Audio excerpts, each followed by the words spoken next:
नमस्कार, आदाब। मैं हूं अशरफ करीम। आप देख रहे हैं KTV news, voice of people. एक नेता जो कुर्सी के लिए खून बहा रहा और एक प्लान जिसने पूरी दुनिया को थर्ड वर्ल्ड वॉर के मुहाने पर ला खड़ा किया है। इजराइल के प्रधानमंत्री बेंजामिन नेतन्याहू पर आरोप है कि वो अपनी सत्ता बचाने के लिए जानबूझकर मिडिल ईस्ट को जंग में धकेल रहा है। जब भी उनके खिलाफ देश में माहौल बनता है, वो किसी पड़ोसी देश पर हमला कर देता है। 13 जून को उसने 200 फाइटर जेट्स के साथ ईरान पर हमला कर दिया। अब एक खुफिया जानकारी सामने आई है। नेतन्याहू ईरान के स्पिरिचुअल लीडर आयतुल्लाह खुमैनी को एलिमिनेट करना चाहता है, जैसा वो पहले लबनान, फिलिस्तीन और सीरिया में कर चुका है। इस प्लान को डोनाल्ड ट्रंप ने रोका। कहा अगर ऐसा हुआ तो पूरा मिडिल ईस्ट जल उठेगा। अब अमेरिका, यूरोप इजराइल के साथ खड़े हैं और रूस, चीन, ईरान के साथ तैयार बैठे हैं। लंबे वक्त से मिडिल ईस्ट में जंग का माहौल बना हुआ है।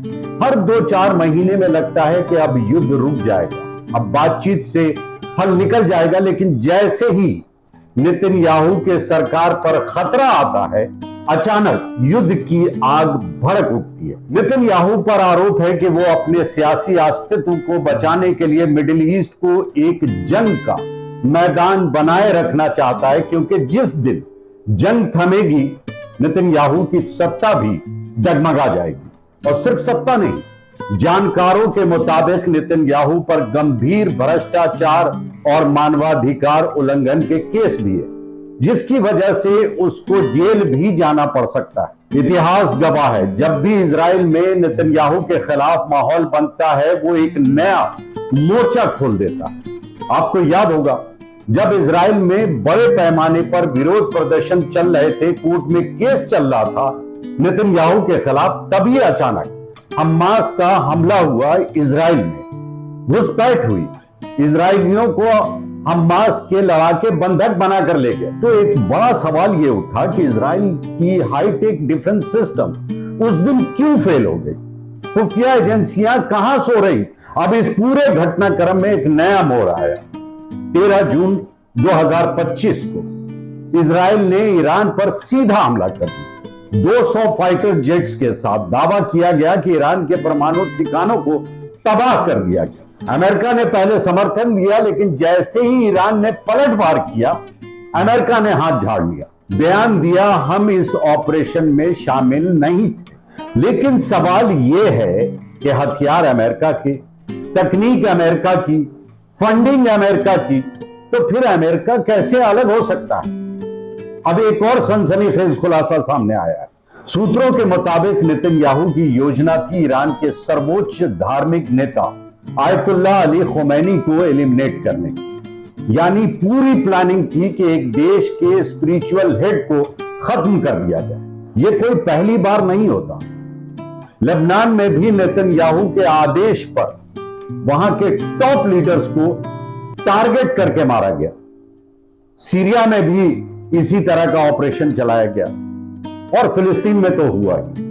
इसलिए यह शक मजबूत होता जा रहा है कि नेतन्याहू की राजनीति अब कातिल राजनीति बन चुकी है। लेकिन इस बार मामला अंतरराष्ट्रीय स्तर पर फंस गया।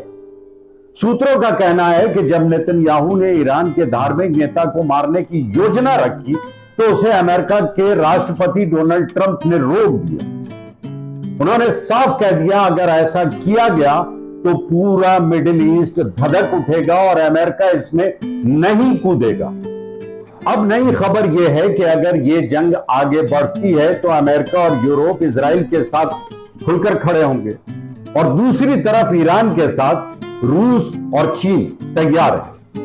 रूस ने साफ कह दिया अगर वेस्टर्न देश कूदे तो हम चुप नहीं बैठेंगे। यानी दुनिया 2 हिस्सों में बढ़ चुका है और अगर यह सिलसिला इसी तरह चलता रहा, यह अगर खिंचता चला गया, तो तीसरे विश्व युद्ध का खतरा बिल्कुल दरवाजे पर असली सवाल यह नहीं कि कौन जीतेगा, असली सवाल यह है कि इस खेल में कितनी बेगुनाह जाने जाएंगे। क्योंकि जब तक इस कहानी की असली स्क्रिप्ट सामने आएगी, तब तक लाखों लोग अपनी जान गंवा चुके होंगे और तब बहुत देर हो चुकी हो। अगर ये सब नहीं रुका तो अगली जंग में देश नहीं मरेगी, इंसानियत मरेगी। और इस खून के खेल का मास्टरमाइंड कौन होगा, शायद अब भी वक्त है समझने का। अभी के लिए बस इतना ही। जय हिंद।